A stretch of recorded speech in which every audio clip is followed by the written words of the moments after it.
You know what this is? These are devilish deeds done damn coldly. Devilish deeds done damn coldly. Devilish deeds done damn coldly. Devilish deeds done damn coldly. Devilish deeds and they're done damn coldly. Devilish deeds and they're done damn coldly. Yeah, the reason why I say this is because even though I am not a cat person, I will never forgive the big plot twist at the end of this episode. I am obscenely livid. And speaking of which, I don't know where my kitty is, but she's somewhere. She usually joins me for this podcast. At least you're honest about your distal approximation from your cat. Why are we talking about cats and proximity and being honest about our relationships with them? That's because we're here to discuss Ultraman Teo, Episode 7, Abandoned Kaiju.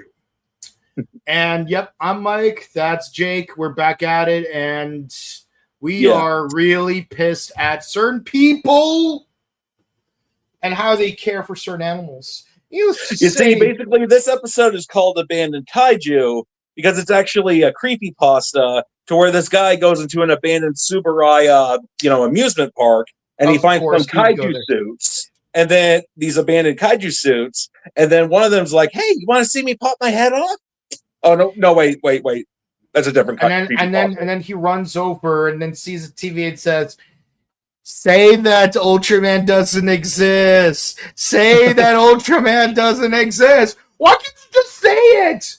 God damn it, Swede. You're at it again, really?" Yeah. Yeah. Actually, speaking of abandoned things, do you remember when I told you, I think it was during the Tiga podcast 2 years ago, about the whole Chayo thing? Yeah. It turns out when Chayo still had the copyrights, and I use that term loosely, apparently they tried to build their own Ultraman theme park. I know that there was a flood that happened in Thailand, and so you can actually find pictures. I don't know if they still exist physically or not, but I've seen some pictures where there's a giant abandoned head of the original Ultraman at that park, and some bumper carts that have water damage that are Ultraman themed. Yeah. Yeah. Crazy. I'm still frustrated about, this situation. It's because it's don't lie about what you're off doing. Be honest. When people go do you a solid. Hold on, I got this. You should never abuse the powers of the solid. There will be horrible repercussions if you do it. Mm-hmm. Yep. Hey, Mordecai, do me a solid and yell as loud as you can.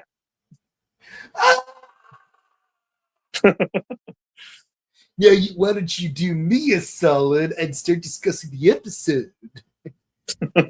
Very well. Mm-hmm.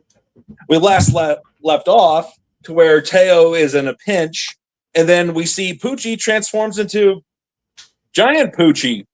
Pretty interesting design. He turns reddish, and I actually do like the beam effect when he shoots it out of his horns at Organic Windom, I guess. It was a cool effect. Yeah. Let's be honest. He looks like a cockatoo. Well, I don't know. I mean, Bandai does have a big say in what goes into both Toei and Tsuburaya's tokusatsu, so... Mm-hmm. Yeah, but still, it's crazy how similar they look, It's this is the perfect opportunity to team up between Toei and Tsuburaya and do a crossover between, as we've made so many references between Teo and Omega Horn, you got Trainer Red and Ultraman Blue, and they both have a giant red beast at their disposal. Yeah.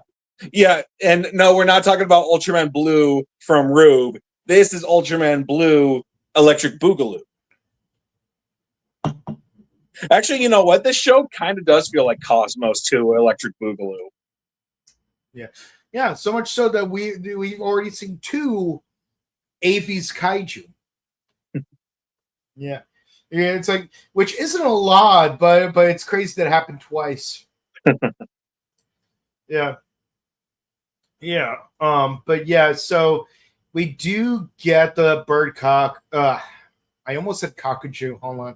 We did get the bird kaiju to leave for a moment, but now Emma is like all like traumatized, like, oh my god, Poochie turns into a giant kaiju.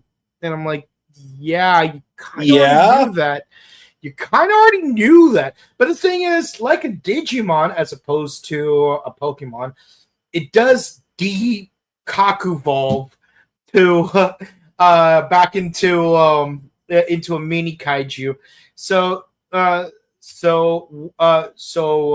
War Gray Poochie turns back into regular Poochie.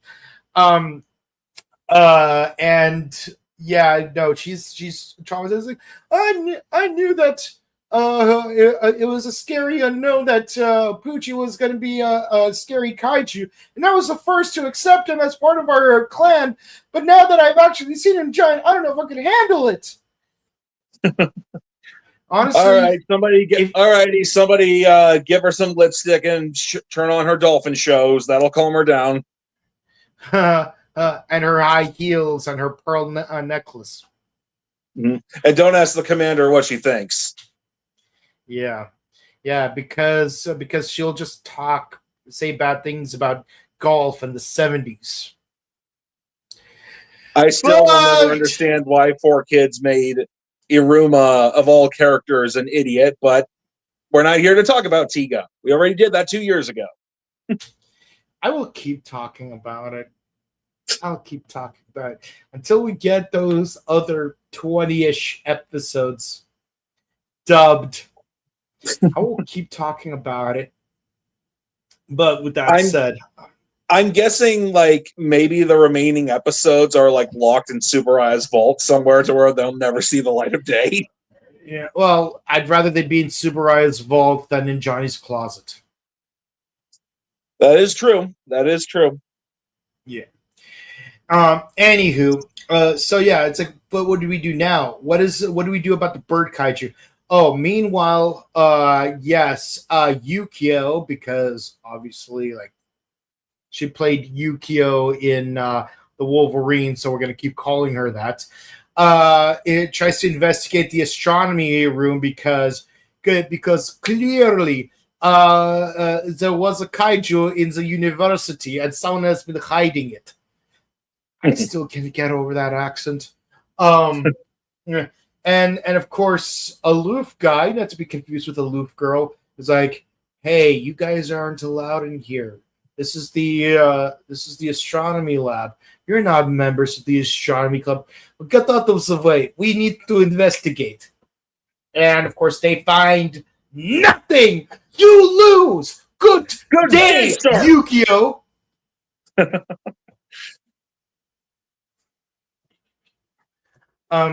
But yeah, but it just so happens that in the abandoned warehouse, not abandoned warehouse, more like a storage room that they are hiding in.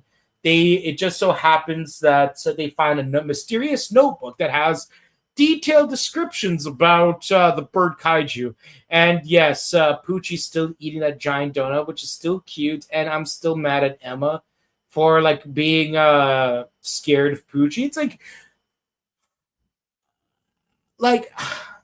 like you were the first to antagonize Poochie, and you were the first to want him in the squad, and now you suddenly don't want him in the squad anymore. Make up your mind, girl. It's like You adopted a dog thinking, oh, I just have to feed it and walk it, and I'm good to go. But then you don't realize that it's going to be barking at 4 a.m. and tearing through your couch just because you have to actually teach it to not do that. And then you're like, I can't handle having a dog, so I have to abandon it. I hate those people. Oh, yeah. Yeah. My mini Kakuju right here, who's in the other room napping, like that's what happened to him. He was abandoned the same way because it was like, oh, you think it's gonna be easy? You think it's gonna be docile and just look cute the entire time? No, it's a living organism that needs to learn behavior expectations. Mm-hmm. Yeah, Kind of and now that interesting you know say that because my younger brother's dog, he was adopted, and then for some reason the family brought him back. So I guess it's good that now my younger brother has him now. He good doogie. Yeah. So no, it's like it really bothers me when it's like when like you want to take this living organism into your family. Mind you, an organism with a sophisticated enough brain that when it imprints on you, it considers you part of its own family. It literally lives and dies for you. And exactly.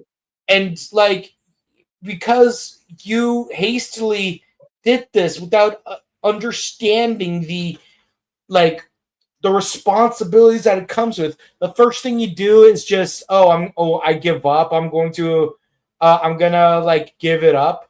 Really? It's not that easy. Imagine doing that to a human child. It's disgusting. And yeah, it's like I'm mad at Emma because this is no different from that kind of behavior. And just as equally, I am mad, if not more so, because at least Emma learns her lesson later in the episode, and I respect that.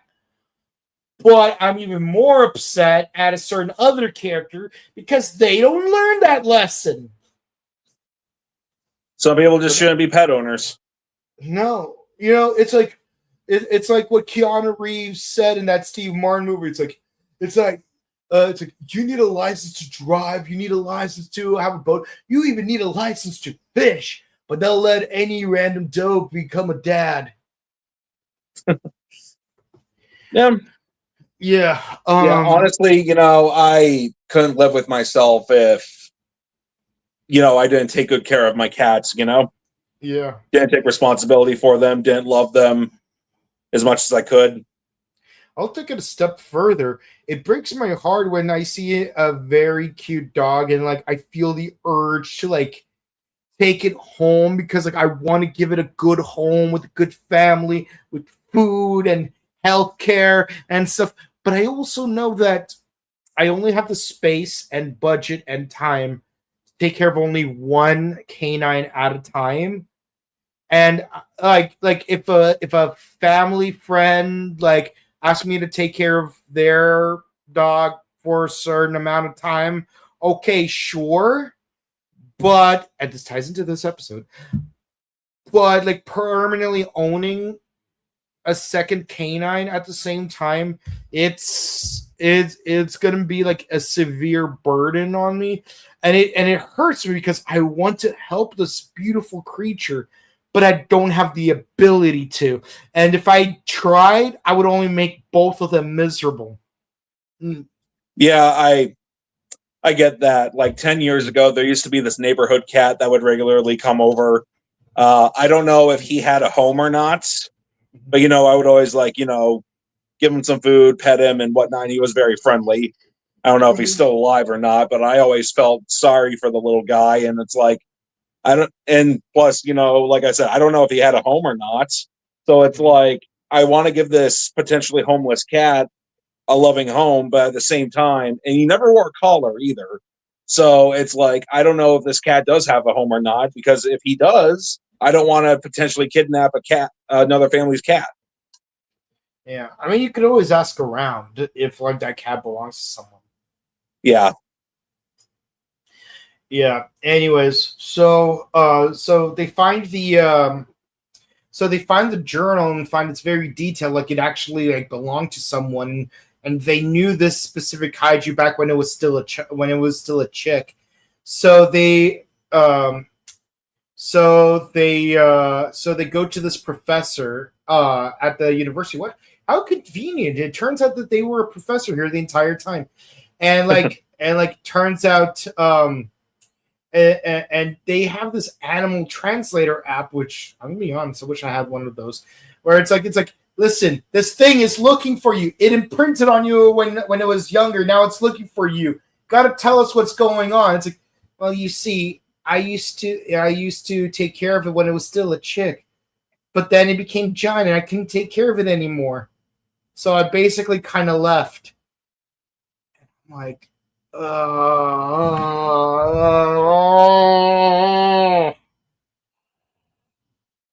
Also, a little before this, we find out that Poochie is linked to the other character's emotions. yes. So when one character feels happiness, he feels happiness. That's why he was able to grow giant, because it resonated with Betsy both trying to Betsy's protect the cat. need to protect the cats.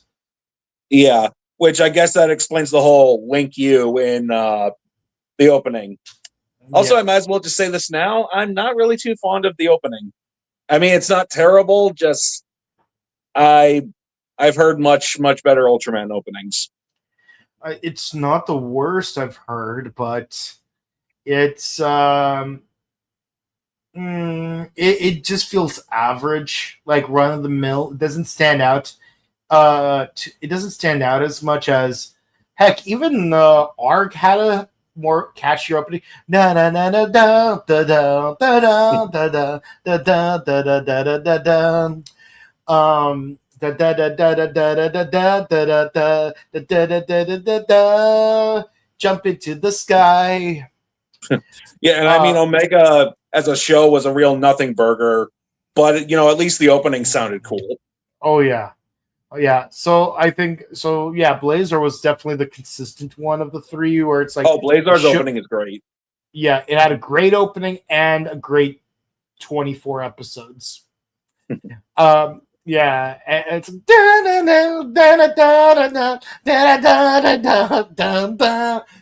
With me, Blazer. It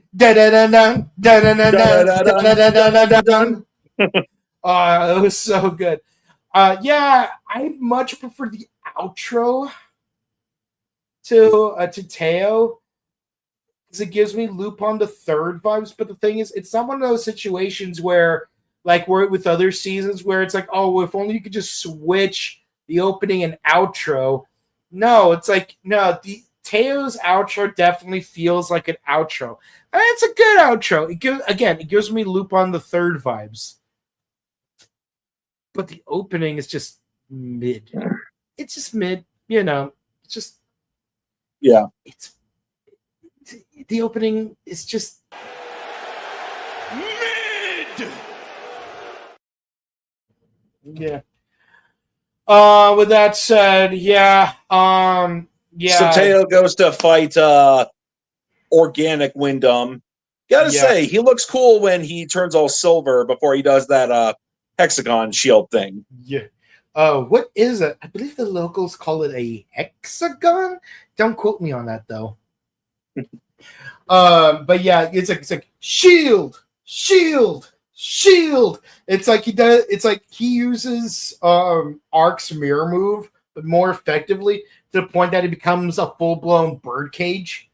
And but as it smashes through it, we actually do get the professor to finally show up, and she's like, it's like, you are not a gun. You are what you choose to be. No, the boy and his obscure reference have touched me. Yes. Oh, could she be the chosen one? Yeah. Like, Betsy is the GOAT. Like, I'm gonna be honest. Like, I fucking love Betsy. He's such a great guy. He's been through the ringer, and he's just like taking care of things. Like, he brought the professor over. She finally had to heart to heart. It's like, oh, I've been looking for you this entire time. Except unlike Damien and Seamus, she actually meant it. Yeah.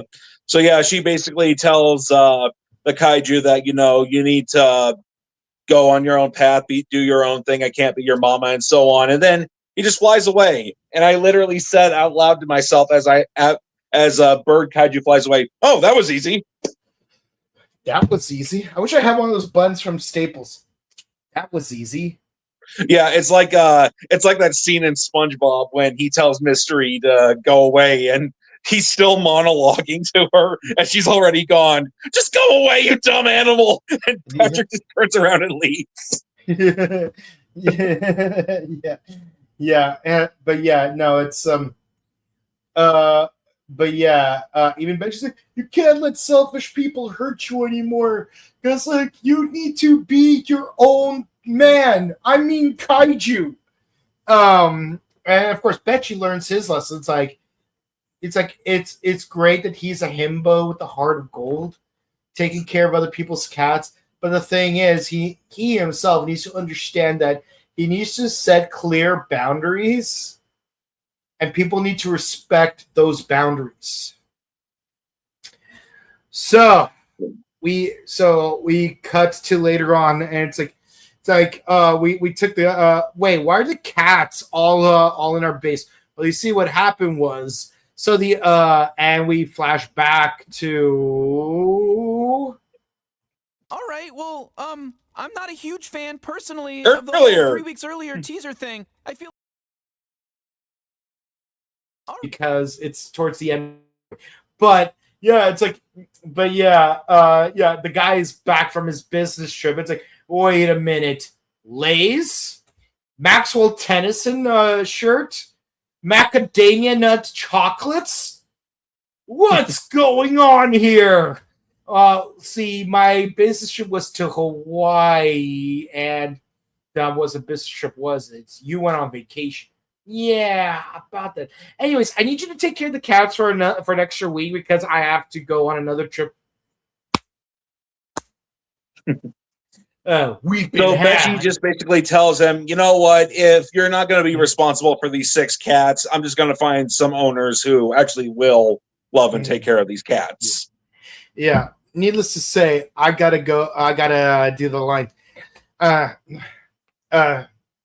on, I'm trying to remember how it starts. Ow! A wise guy! We've been had. You're no good, Eggman! Oh, yeah. Team Chaotix. They're detectives that you want on your side. Yeah. They're tracking down your crime. Speaking of which, I wonder whatever happened to that Sonic Adventure DX guy. I wonder how many mastodons that sadistic bastard has tortured since then over the last 18 years. Yeah. But speaking of torturing animals, I cannot stand that neighbor. How dare you go? See, here's the thing. If you just told Betchy from jump that, like, hey, I need to go on vacation, so can you take care of my cats for me? I bet Betchy would be okay with that. But the fact that you straight up lied and said it's a business trip, it made it sound more urgent. Yeah, I don't understand why lie about that. And make matters worse, tell him right away? Why not just make matters worse? He did not pay him to do it. He did it for free. Yeah, I'm sure if he told him straight up, "Hey, I'm going on vacation in Hawaii for a little bit. Could you please take care of my cats? I'd appreciate it." I'm sure Betchy would be like, "Yeah, I can do that."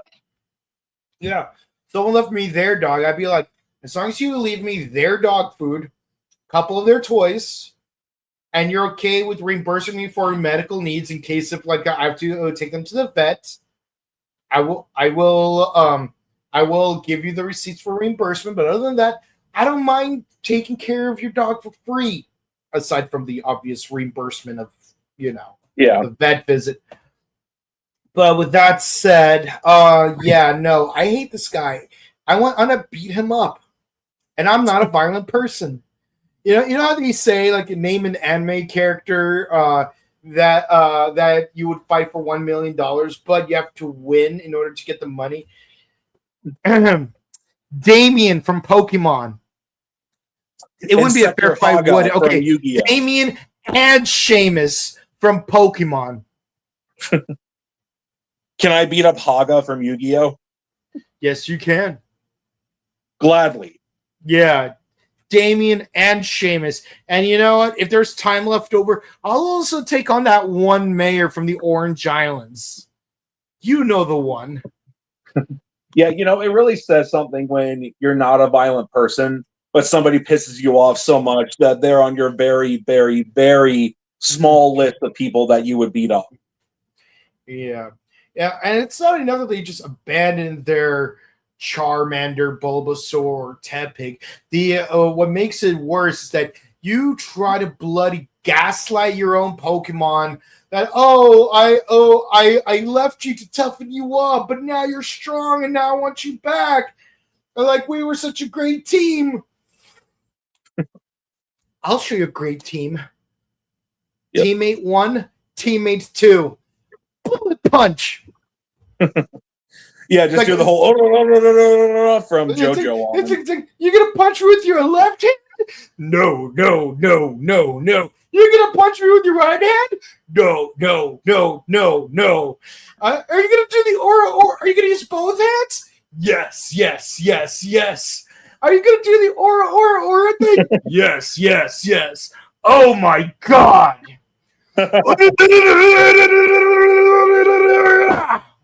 Hey, I got one for you. Draw Monstacado! Monstacado!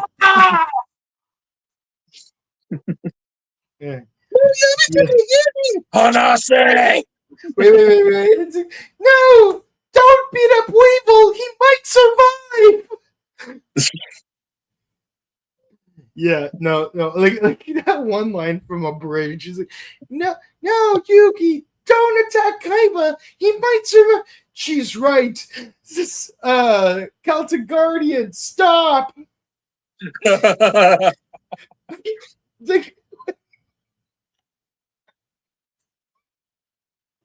yeah, we'll survive though.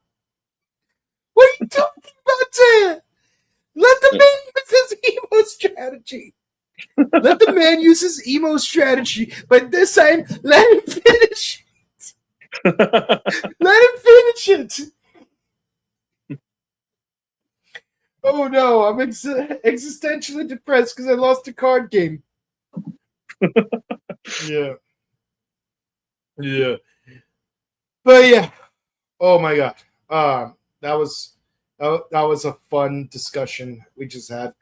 And wouldn't you know it, I refresh YouTube and like the first thing on my recommendation list is it literally has the thumbnail of Teo holding Yugi back as he does Turo Montecado.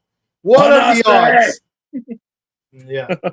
Yeah. The duel where Teo had to physically stop Yugi from Man, I can't get over this.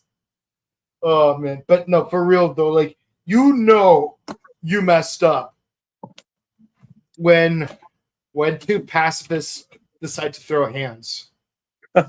Yeah. Yep. Well, I hope those kitty cats get themselves a nice loving home. Yeah.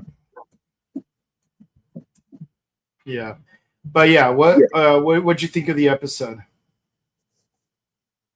I'd say 8, like low 8s.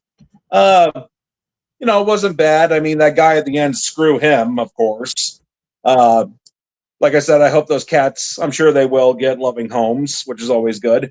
Breaks my heart when, a cat is neglected or doesn't have a loving home. But I don't know. Bird Kaiju just goes on a rampage, and then it's like, you can't let people take advantage of you anymore. You need to be your own bird. Okay, bye. Well, that was easy. Well, at least the woman was being honest about you have to take care of yourself. Oh, I'm not saying that. I'm just saying. And I'm like, wait right here, and I'll come back. Yeah. No, I'm not saying that. I get what she's saying. It's just it just felt really easy. It's just like, oh, okay then. Yeah. Yeah. And apparently next week is recap already. We're 7 episodes in. Oh yeah. And weirdly enough, it's like you have a plot device that could perfectly been used for a standard episode. You got that red stone from Arc where like, oh, it makes wishes come true at a price. I mean, at that point, it may as well be a One Wish Willow. Yeah. Yeah, it'll be like that wishing skull from Billy and Mandy, to where that one rabbit loves Puddin' so much he wants to kill him. Yeah. Don't you know, Puddin'? Love hurts. Love is pain. Love is hoary. I mean, that is true. Yeah. Also, life is hoary. Yeah. But yeah, no, for me, this episode was a 9. I loved like how like we all learned a valuable lesson about pet care, communication, being honest, and beating the crap out of abusive pet owners. Exactly. Yeah. We're gonna do to you what you say did to those 2 guards. Yeah. Aura, aura, aura, aura, aura, aura, aura, aura, aura, aura, aura, aura. Yeah. Yeah. Yeah. Or what what's his name did in GX. Oh yeah. Yeah, we're gonna do what Chaz did to the Ojamas and take good care of them. At first I thought you're gonna reference when he like throws them away. But no, just have them grow on him. Yeah. Yeah. We know you, boss. Yeah, you're really cool. No one will ever be as cool as the boss. Chaz it up. Chaz it up. Chaz it up. Okay, I'm done. Let's go to the comments. Wait, you gave your score, right? Oh, yeah, I did give my score. 8 out of 10. Okay. All right. Let's see. Puchikaku Kakse. Yep. Puchikaku Kakse! Yeah. I am the Ultraman disguised as human who wants to learn about all living a life. Puchikaku Kakse. Yeah. Yeah. Ibuki of the light. Yeah. Betchy is the goat. Never abuse the nice guy with muscles. Very true. Yeah. I mean, just look at Vector. Never get on his wrong side. Or else he'll make you find the computer room. Find the computer room? Can you imagine the computer room was in Johnny's closet? You see, yeah, it all makes sense now. Tsuburaya hired the Chaotix to try to retrieve and find Hiroshi Nagano. It all makes sense. Yeah. Wait, hang on, Black Doom is in charge of Johnny's? That makes so much sense. The Black Ultraman. Yeah. Well, remember, Tiga originally did have a dark form in the Final Odyssey movie. Exactly. So are Tiga and Shadow related? Black Ultra, Black Hedgehog. It all makes sense now. Mm-hmm. I love your passion for pet care, and yeah, I hate Damien and Seamus as well. Well, just so you know, it's actually spelled Seamus, but yes. Yeah, it's one of those Irish names that is spelled weird. Like O'Shaughnessy. Hey, Aaron, go to O'Shag Hennessy's office right now. You mean O'Shaughnessy? But yeah, no. They're the scum of the Pokemon world, and that's saying something. Team Rocket actually exists. Who do you think is worse, Damien or Seamus? It's hard to tell because one, Seamus straight up like tied its mouth closed. making it unable to breathe properly, which is scummy and very abusive. But also, on the other hand, Damien didn't just abandon Charmander in like on a rock. He in the rain while it was raining, where Charmander could straight up die. So it would be no different than leaving an actual puppy in the middle of a flood, in like on a rock in the middle of a river. So it's like you can't really say one is worse than the other. They both went past the threshold of being scummy enough that there's no point in measuring how far beyond the threshold they are. They're both far enough away from that threshold that it doesn't matter. They're both scum. Yeah. And it's actually one of the few times 4Kids actually says the word death. Well, die. Because Brock actually grabs him by the collar and says, as if the flame arch tail goes out, he'll die. Yeah, this is one of those few times where Brock actually uses his Kaiba voice. Yeah, you're a fourth-rate trainer. But for real though, honestly, what was really weird for me is that Charmander would end up becoming Ash's Pokemon because you'd think that Brock is the one who brought it back to the Pokemon Center, and Brock is the one who watched over Charmander while it was being treated, and Brock was the one who almost beat up Damien for abandoning it. So you'd think it would make more sense if Brock would end up having Charmander, and then Misty, being the water type user, would get Squirtle. So like all three main characters have their own starter. Ash has Bulbasaur, Brock has Charmander, and Misty has Squirtle. No, let's have Ash have the entire trio so we can promote Pokemon Yellow version based on the anime. I guess so. Yeah, but with that said, I hate this cat owner, and I hope those cats find a new home. And I hope you guys find yourselves at home here on the Morphin Network. Please be sure to comment, like, and subscribe to us on YouTube, Facebook, Twitter, Instagram. Ding the bell icon to stay notified of our latest videos. Please share our videos because it helps out with the algorithm. We only have about 120 more subscribers left to get to our next subscriber goal. So please help us out with that. We love you. And if you want to know what we're doing on this channel, we discuss Ultraman Teo, Kokusei Hunter Omega Horn, which we just did the most recent episode of, Kamen Rider Kabuto, and Kamen Rider Zets. Coming soon, we will be reviewing every episode of Mighty Morphin Power Rangers. Yep, one episode at a time. Good luck, Ryan. May the power protect you.